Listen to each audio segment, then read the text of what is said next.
90 రోజుల కోర్సు పూర్తి చేస్తే చాలు 100% ప్లేస్మెంట్ సపోర్ట్ తో సాఫ్ట్వేర్ జాబ్ మీ సొంతం. వెంటనే కోడ్ జ్ఞాన్ డెస్టినేషన్ ని సంప్రదించండి. హలో సాయిరామ్ గారు. హలో అండి. సార్, ఎవరైనా సరే అంటే డిప్లొమా దగ్గర నుంచి డిస్కంటిన్యూ చేసేటువంటి వాళ్ళు ఉంటారు. కొంతమంది నాన్ ఐటీ బ్యాక్గ్రౌండ్ నుంచి సాఫ్ట్వేర్ వైపు రాణించాలి అనుకునేటువంటి వాళ్ళు ఉంటారు. అండ్ కొంతమంది కెరీర్ గ్యాప్ వచ్చి కూడా సాఫ్ట్వేర్ వైపు రాణించాలి అనుకునేటువంటి వాళ్ళు ఉంటారు.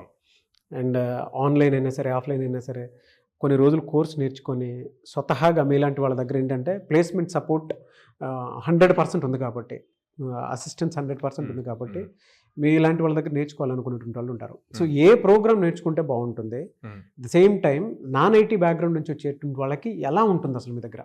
బేసిక్గా ఒక్కసారి సాఫ్ట్వేర్లోకి చూసుకుంటే నాన్ ఐటీ, ఐటీ ఇవన్నీ పెద్ద పట్టించుకోరండి. వాళ్ళ దగ్గర స్కిల్ ఇంపార్టెంట్. కాకపోతే ఎక్కడ ఎక్కువ మంది ఆలోచిస్తారు అంటే నెంబర్ ఆఫ్ ఆపర్చునిటీస్ దగ్గర.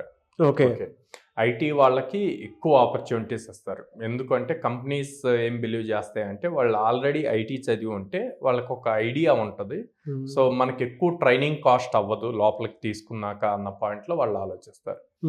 నాన్ ఐటీ వాళ్ళని తీసుకుంటే మళ్ళీ వీళ్ళకి మొత్తం నేర్పించాలి అన్న పాయింట్లో వాళ్ళు ఉంటారు. నాన్ ఐటీ వాళ్ళు ఎవరైతే ట్రైనింగ్ ప్రాపర్గా తీసుకొని IT side top notch skills ఉంటే గనక, నేనైతే గనక ఐటీ వాళ్ళకన్నా నాన్ ఐటీ వాళ్ళకే ఎక్కువ ప్రిఫరెన్స్ ఇస్తాను అన్నమాట. ఎందుకంటే వాళ్ళు ఐటీ వాళ్ళు ఒక పాయింట్లో ఉంటారు, ఏమని మాకు అన్నీ తెలుసు అన్న పాయింట్లో ఉంటారు. నాన్ ఐటీ వాళ్ళు అరే మాకు తెలియదు, మేము జాబ్ తెచ్చుకోవాలి అని చెప్పి కంప్లీట్ బేసిక్ నుంచి ఫోకస్ చేసి నేర్చుకుంటారు.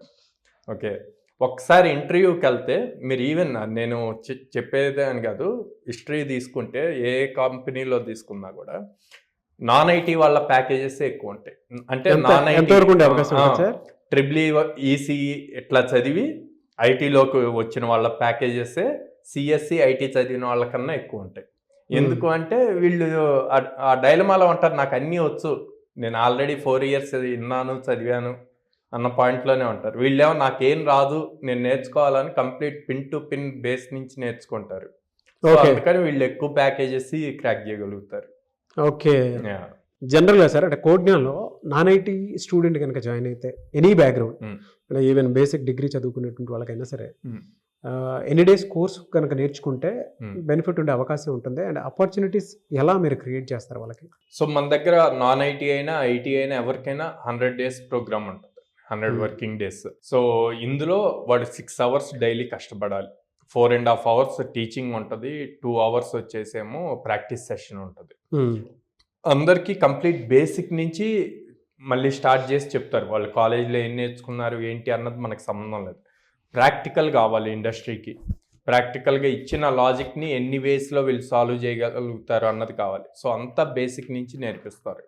సో అప్పుడు వాళ్ళకి జాబ్స్ క్రాక్ చేయటం కూడా ఈజీ అవుతుంది. ఈ ప్రాసెస్లో మనం ఒక 1 week క్లాసెస్ జరిగితే, మండే టు సాటర్డే క్లాస్ జరిగితే సండే ఎగ్జామ్ ఉంటుంది వాళ్ళకి. ఆ ఎగ్జామ్లో వాళ్ళు ఎక్కడ మిస్టేక్స్ చేస్తున్నారు అన్నది చూసి మళ్ళీ ఆ కాన్సెప్ట్స్ని ఎవరెవరైతే మిస్టేక్స్ చేశారో వాళ్ళని గ్రూప్స్ చేసి మళ్ళీ రివిజన్ చేస్తాం అన్నమాట. అప్పుడు వాడికి మళ్ళీ నేర్చుకోవటానికి ఛాన్స్ ఉంటుంది. సో అట్లా చేస్తున్నాం కాబట్టే మా ప్లేస్మెంట్ రేషియో ఎక్కువ ఉంది. నేను ప్రౌడ్గా చెప్పగలను. ఇప్పుడు మనం న్యూ ఇయర్ 2025లో జనవరి అయిపోయింది, జనవరిలో 23 members ప్లేస్ అయ్యారు. ఫిబ్రవరి ఇప్పుడు 7 days అయింది. ఈ 7 daysలో దాదాపు 50+ స్టూడెంట్స్ ప్లేస్ అయ్యారు. నాన్ ఐటీ బ్యాక్గ్రౌండ్ ఉన్నారండి, అందరూ ఉంటారు, నాన్ ఐటీ ఐటీ అందరూ ఉంటారు. ఇంకొకసారి మన దగ్గరికి వచ్చాక అందరూ సేమ్. ఎలా సార్ అంటే వాళ్ళ మీద ఫోకస్ ఏ ఏరియాలో ఎక్కువగా బలంగా ప్రొజెక్ట్ చేస్తారు సార్? నాన్ ఐటీ వాళ్ళు జాయిన్ అయినప్పుడు ఇప్పుడు కొంతమంది ఉంటారండి, అంటే మనం ఓపెన్గా మాట్లాడుకుంటే ఇంజనీరింగ్ ఆడుతూ పాడుతూ కంప్లీట్ చేస్తారు. ఓకే, తర్వాత రియలైజ్ అవుతారు, అరే అయిపోయింది, నేను ఇప్పుడన్నా కష్టపడాలి, నేర్చుకోవాలి, ఫ్యామిలీకి సపోర్ట్గా ఉండాలి అని. ఆ రియలైజేషన్ వచ్చినప్పుడు మనం ఆ స్టూడెంట్ని కనుక ప్రాపర్గా సపోర్ట్ చేయగలిగితే వాళ్ళ లైఫ్లో మంచి హైట్స్ క్రాక్ చేయగలుగుతాడు. ఆ సపోర్ట్ని మేము ఇవ్వగలుగుతాం, ఇంక్లూడింగ్ మోటివేషన్ క్లాసెస్ కానీ. చాలామంది టెక్నికల్గా స్ట్రాంగ్ ఉంటారు, ఎస్పెషల్లీ మన ఏపీ తెలంగాణ స్టూడెంట్స్ టెక్నికల్గా స్ట్రాంగ్ ఉంటారు, కమ్యూనికేషన్ స్కిల్స్ వీక్ ఉంటాయి. ఇంగ్లీష్ సరిగ్గా మాట్లాడలేకపోయినా కూడా వాళ్ళు రాంగ్గా తీసుకుంటారేమో అని చెప్పి ఫీల్ అవుతారు. నేనేమంటా అంటే ఫస్ట్ స్టార్ట్ ఎక్స్ప్రెసింగ్. మాట్లాడితేనే కదా నేర్చుకునేది. సో అందుకని కమ్యూనికేషన్ స్కిల్స్ సపరేట్గా క్లాసెస్ ఉంటాయి, ఓకే. టెక్నికల్ దాంతో పాటు. సో ఎవరైతే కమ్యూనికేషన్ క్లాసెస్లో బాగా పెర్ఫామ్ చేస్తారో వాళ్ళు ఈజీగా జాబ్స్ క్రాక్ చేయగలుగుతారు. ఎందుకంటే మేజర్గా కంపెనీస్ చూసేది అది. మీకు గుర్తుంటే కనుక భార్గవి అనే అమ్మాయి మన దగ్గర ప్లేస్ అయింది. ఆ అమ్మాయి దగ్గర కమ్యూనికేషన్ స్కిల్స్ బాగున్నాయి అని చెప్పి ఆ అమ్మాయికి డైరెక్ట్గా ఇంటర్వ్యూలో చెప్పారు వాళ్ళు, నీ కమ్యూనికేషన్ స్కిల్స్ బాగున్నాయి కాబట్టి నేను సెలెక్ట్ చేస్తున్నాము అని. ఆ తర్వాత మాకు వచ్చిన రిపోర్ట్ ఏంటంటే, మాకు ప్రతి టీంలో ఒక పర్సన్ దగ్గర కమ్యూనికేషన్ స్కిల్స్ ఉంటే క్లయింట్ని ఈ పర్సన్తో మాట్లాడిస్తాము. ఓకే. సో వాళ్ళకి టెక్నికల్ మేము ఈజీగా నేర్పించుకోగలుగుతాము. కంపెనీలో ఏం అవకాశం కూడా వాళ్ళే కల్పిస్తారు, కమ్యూనికేషన్ స్కిల్స్ బాగుండాలి.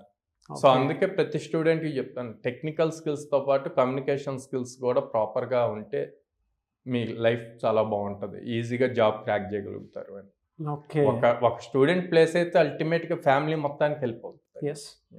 Anyways thank you so much Sairam గారు. Thank you.